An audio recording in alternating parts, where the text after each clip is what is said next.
What's good, YouTube? It's your boy, Blue Blood Sports TV, back at y'all with another one. So, we got some interesting news. It's not shocking, but it's interesting, right? And that's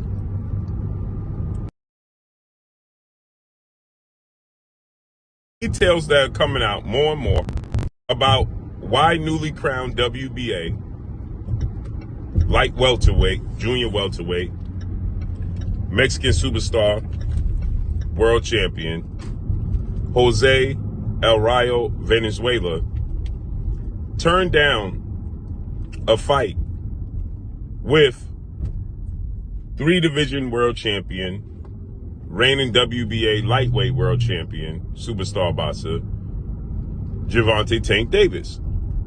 Now, Tank Davis wanted to fight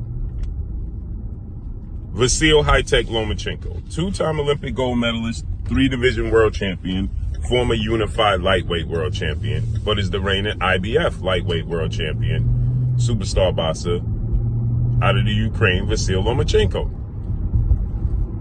That fell through because Lomachenko,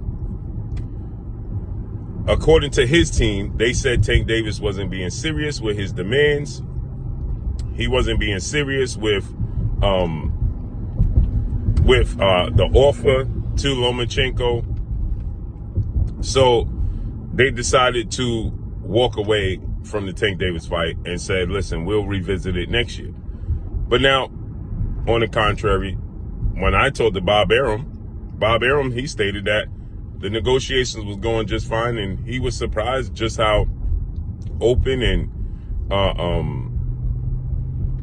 and just how giving they were, the PBC and Tank Davis's team, to make the fight happen. And so with that said, you know, Bob Arum represents Lomachenko, and he's saying that Tank Davis and his team was open to making the fight. And they were open to conceding to what Lomachenko wants, and he was surprised that Lomachenko walked away. So I have to side with Gervonta Tank Davis and his team, because even Bob Arum, who represents Lomachenko, is saying that he was surprised Lomachenko walked away. So I believe Tank is in the right. Now, with that said, we have a situation where Lomachenko walked away, and that was Tank's first priority, and that was his number one option, and that didn't happen. They set their sights on a rematch with Mexican superstar who was the WBA junior welterweight world champion in Pitbull Cruz.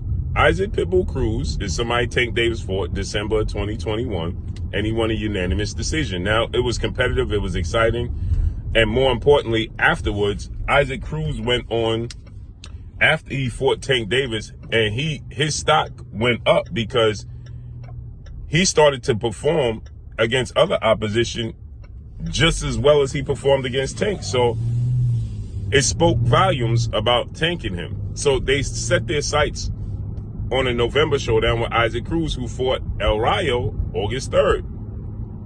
Now, El Rayo was coming off of, he had been brutally knocked out by Edwin De Los Santos in an entertainment fight.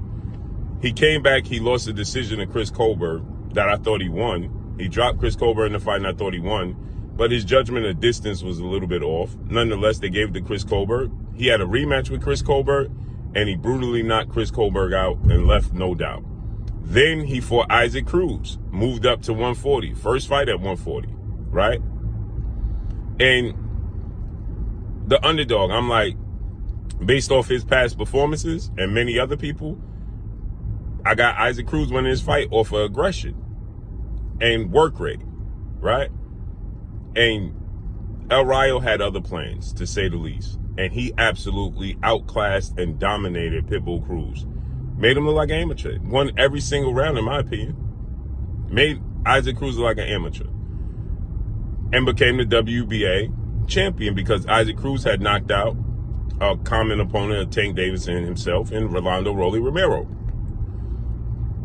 So he knocks out Rolly Romero, fights Jose Venezuela. Jose Venezuela outclasses him, right? Now, you look at the standpoint, and now Rayo stock has went through the roof. Now Tank Davis has done what? Because he's one of the cash cows. He puts butts in seats. He breaks records at gates, right? He can demand a lot. He's the A side, the undisputed A side. So what better fight to make than El Rayo, right? Because El Rayo stock has went through the roof now. So fight El Rayo, right? So they set their sights on El Rayo. And I kept wondering why El Rayo and his team, because the opportunity of a lifetime. You had 2 big wins. This is what you're fighting for. You had 2 back-to-back big wins. Chris Colbert knocked out, outclassed Isaac Cruz, left no doubt in those 2 fights. And now you get the lottery. You get the big ticket. You get the opportunity of a lifetime, right? And it was said that, they could fight possibly at a catchweight where both belts could be on the line. And that would make, if El Rayo beats Tank, that would make El Rayo a 2-division champion. So I'm like, that makes sense. Well, now more details is coming out. Why El Rayo and his team started to say, nah, we'll wait.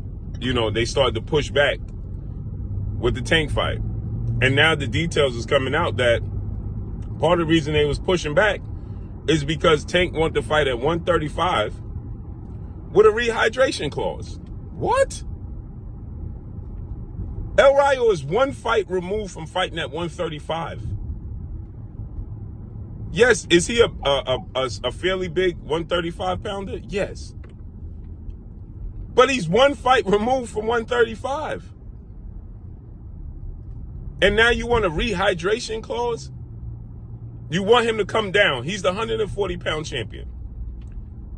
You want him to come all the way down. Again, like I said, it made sense to me when the reports was